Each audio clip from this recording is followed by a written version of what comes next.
the following every Monday, Wednesday, Friday, noon Eastern. You think about it, we rant about it. Listen to us live on Facebook. What's up, guys? It's a whole new week. David's wearing a black and white and gray sweater. He didn't shave either, but he looks healthy. David, how are you today? I'm pissed. Thank you so much for asking. I know this is MLK Day in the United States. I know in Canada we're trying to adopt something like this. And I got to tell you, what I was hoping to rant about today was the memory of Martin Luther King, what he did for the civil rights movement, what he did for people. But instead, Stuart, I find myself really frustrated, angry, and alone in America and Canada, as on Saturday we come to discover that a gunman goes into a synagogue on a Saturday, takes hostages, all in the name of releasing so-called an al-Qaeda terrorist. And once again, it is the Jewish community that's at target. Now, why am I talking about Martin Luther King is, everybody talks about how MLK only cared about the black community, which is not true. Because no, it's not true Martin at all. Luther King knew that Jews and African Americans had to stand side by side in the 60s. David, just so you know that I in Florida, my neighbor was a man by the name of Rabbi Seymour Atlas, who came from Birmingham, Alabama. His synagogue, Knesset Israel, was across the street from Martin Luther King's church. He used to learn every week with Martin Luther King and was with the march with Martin Luther King. So you are not only 100% right, the history books are very clear that Martin Luther King's good friend from across the street was a religious Jew named Seymour Atlas, a rabbi of Shalom, who died a number of years ago, where I actually got to see this place. Because remember, I lived in Birmingham, Alabama. Right? So, right. My thing, though, is that I'm honoring still his memory of MLK, because if he were alive today, he would be turning over his grave. He would be angry because we haven't learned anything. And I'll tell you what the problem is. And the problem that I'm angry about is on many folds. And that is the fact that Jews in America, in Canada, we are alone. Why do I keep saying that we're alone? Is very simple. We don't cause riots. There are no ribbons. There are no parades. There are no, Jewish lives matter. You never see this. Why? Because for generations, Jews were told, shut up, deal with it on your own, quietly. Don't ruffle feathers. You want to be assimilated into society. You want to be accepted in society, so don't ruffle feathers. And that is what has been done for generations. But what's it caused us? Okay? It's caused us to be living in fear. Stuart, do you know that after Saturday's incident, security measures went into effect in synagogues and community centers around the US and Canada in fear of copycats, in fear of what people will do? Do you ever hear that anywhere else? No, of course not. And you want to know what, Stuart? Here's the thing that makes me ill, is that people keep talking about the fact that, it's all about the African-American community. It's all about anti-Muslim, Islamophobia. But do you know who the number one target is per capita, bar none? The Jewish community. Bar none. It doesn't even come close. And anti-Semitism is on the rise in both of our countries at an alarming rate, 12% year over year. 12% year over year over what? Jews were blamed for COVID. Jews are blamed for the media. Jews are blamed for everything you could possibly imagine. We are alone. Stuart, I got a lot more I want to talk about, but what say you?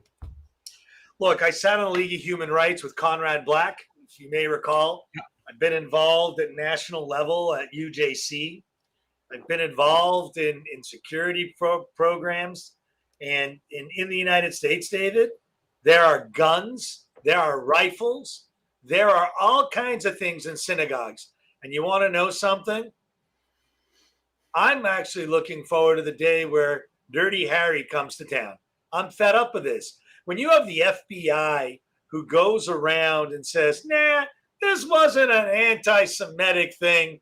I just get so sick to my stomach that sick son of a bitch from the FBI, I would make him to go 90 days in New York in the boroughs dressed as a Hasidic Jew and send him through Harlem and send him through the neighborhoods and let him get the shit knocked out of him. That motherfucker doesn't know what it is to be anything other than a prick. And you know what? I hope he gets some coaching from the FBI, some sensitivity tracing from the FBI, and maybe it just killed his career. Yeah, He'll Stuart, go into private Stuart, I'm service. going to tell you something. I'm really sorry because it's not just the FBI. So on Saturday, no, in this case, this was the lead. No, I understand that. On Saturday night, I got to tell you, I was looking for, any feedback from politicians. And Judge Janine from Fox News, she interviewed, and by the way, I want to express kudos, shockingly, to both CNN and Fox, who both did a great job, an admirable job. I couldn't watch other stations, but I criticized CNN to the nth degree. And Jim Acosta, who I have had zero respect for, did a really admirable job covering the situation. But the point is that when Judge Janine interviewed Lindsey Graham, and she twice gave him an opportunity to condemn the action, he not only ignored it, he ripped President Biden, and he talked about Iran, and he politicized the situation, but did not condemn the anti-Semitic act. So I am sickened by the fact that while on one hand you have a Ted Cruz and you have others who stood with the Jewish community, you still have other politicians, and we don't have to name a few, like the Squad, who are going to continue to applaud these events so that they can push their political agenda, and again, at the expense of who? The Jewish community. Stuart, I got to tell you, it's, when people want to know where is this happening, like why am I must be making this stuff up. Let's take a look at university campuses for just a second, and we've talked about it, and I've really whatever. But could you imagine that there was a study done that found that 95% of Jewish students claimed that they were attacked or impacted by an anti-Semitic act on campus? Do you know how many violent acts against Jews occur on campus?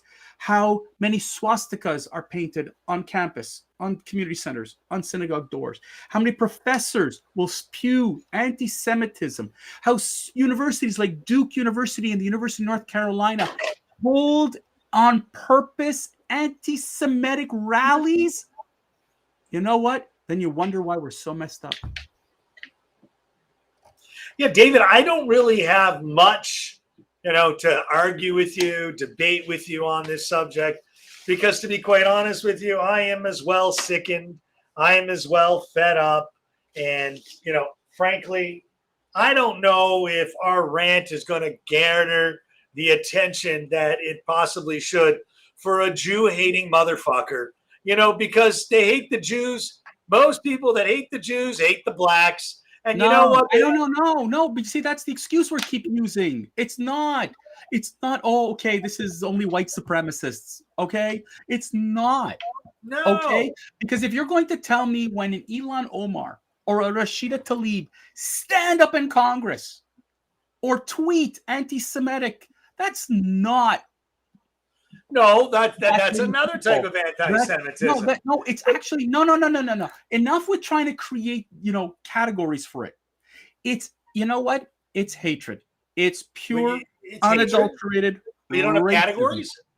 No, because to me, you know what? If you hate me, you hate me. I don't care if you hate me because I'm, white, Jewish, I got gray hair. You still hate me. That's hate. And the hate, on a day like today, when people are taking the day off and going to watch basketball games and are going to put stupid shit on their helmets and on fields saying, oh, we should end all racism. And where was the NFL to condemn the action? Where was the NBA to condemn any of the actions? Where was Nike to condemn all the actions? Of course, they're silent. Why? Oh, Jews, come on. They're a nothing minority.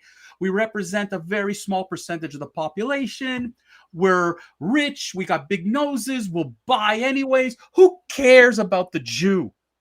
That's the problem that we've got in society. We as a Jewish community have stayed silent for so far long to try to be accepted that we're not going to get accepted. The opposite. We stand out. And Well, unfortunately, it's hurtful and it's causing we more pain. we actually spoke about this several weeks ago about our Jews white, Yep. and we got onto the topic. And to be honest with you, we're not white, but we kind of look white, and we're clearly not. Listen, the only thing that Biden did right in his whole term is he acknowledged that it was racism. That's the only thing he did right. A little bit, unfortunately, to me, one of the things I really had a hard time was that throughout the day I heard, and Jem Psaki was tweeting it, whatever was, yes, Mr. Biden is aware of the situation is being updated, but at no point was there a single mention of the condemnation that Jewish people were being held at gunpoint, and not a single word came out of his mouth of condemnation. That shows you irresponsible leadership. Had this been an African American, had it been Muslims, it would have been immediately tweeted by the White House. But of course, who cares? Stuart, do you know how much the Jewish population is, how many Jews there are officially or call themselves Jews in the United States today? No, but you're going to tell us. 6.4 million. It's approximately 2% of the American population. 2%. Okay, there are 330 million other Americans in the United States, more or less. And look at the amount of attacks of Jews. Oh, per capita, it's grossly disproportional, David. This is something that's not new. But you know what, David? With all due respect, what is the Jewish community doing about it? No, that's what my point is. Listen, even in Canada, the Jewish community refuses to do anything. Oh, it passed. It's over. I told you. We sit silent. We sit by. And you want to know what? I've chanted. I stood back in the day when we were trying to release Soviet Jews. We marched together. Back in the 80s. I remember that. We marched to help out people. We are scared. Stuart, we are scared. Because there are enough enemies. Like I said, politicians, foreign and domestic. Foreign and domestic. It's not even, David, it's crazy. But David, again, by the way, we ranted. There are going to be crickets from all of these left-wing Jews. Well, no, it's not just the left-wing Jews. To me, when the right-wing Jews are another problem. No, I'll give you. You know what? Yes, we are to be blamed. But you want to know who else I'm pissed off at? Where are those woke people who want to help out? Where are you sitting, you woke folks?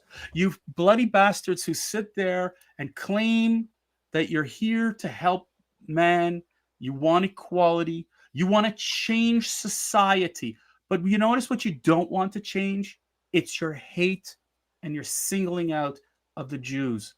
And unfortunately, Jews who stood and marched, and we talked about this. They stood for women's rights, adult African-American rights. They marched when George Floyd, they marched and they marched and they marched and they marched. But when we are the ones being attacked, where are they? I want to commend publicly the head of Islamic affairs in Dallas, who came out on Saturday and immediately applauded the relationship between the congregation Beth Israel and the Jewish community with the Islamic community, the bridging of the relationship. Again and again, he repeated the condemnation of the act, and he applauded the rabbi's efforts to continue to bridge the relationships between two peoples. And yet, the woke American, the woke Canadian, sits silent. That's what makes me ill, Stuart. Anyways, I know we're at the quarter hour, but I want to tell you, folks, it's a frightening concept when you send your kids to school, university, or whatever, that might, kids who go to Jewish schools, fortunately, they don't know what's going on. But as parents, we know. Security is on high alert. Community center is on high alert. And that's thanks to the fact that we are alone and we have to take care of ourselves, because unfortunately, the government, society could care less about us. Stuart, with that. David, I couldn't even get too many words in, but David, I agree and echo your thoughts. This is Monday, the 17th of January. We are heading into yet another week of ranting. We had a whole bunch of other issues we wanted to talk about, but you're right, David. This was by far the most important. So on that note, I would like to say goodbye, farewell. Catch us on Apple, iTunes. Catch us on Google. Catch us on Spotify. Download us on YouTube. Follow us on Facebook. We need your support. We don't ask you for money. We ask you for love. Share the love. Share, please. We love you. Guys, David?